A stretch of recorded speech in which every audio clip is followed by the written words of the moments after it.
முன்பு தொலைக்காட்சிகள் செய்தி நீங்களாம் பார்த்துருப்பீங்க. திருவள்ளூர் மாவட்டத்தில் நைட்டு ஃபுல்லா கரண்ட் இல்லை. பொதுமக்கள் அத்தனை பேரும் தெருவுக்கு வந்து போராட்டத்தில் இறங்கிட்டாங்க.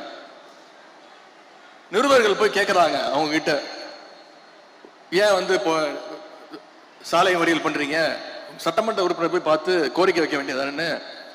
அப்ப அந்த மக்கள்லாம் சொல்றாங்க, எங்களுக்கு சத்தியமா யாரும் எங்க சட்டமன்ற உறுப்பினரே தெரியாதுங்க, தெரிஞ்சாதானங்க போய் அவங்க வீட்டுல போய் நாங்க கேட்க முடியும் அப்படின்னு கேட்கிறாங்க. இதுதான் இந்த சோஃபா மாடல் அரசினுடைய லட்சணம்.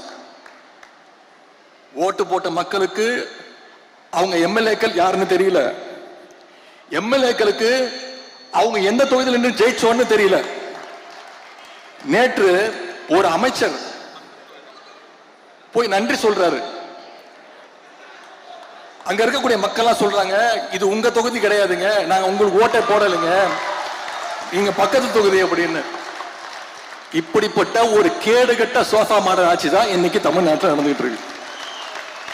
இதெல்லாம் நான் சொல்லல, உண்மையாவே நடந்தது. தொலைக்காட்சிகளை நீங்க பார்த்திருப்பீங்க.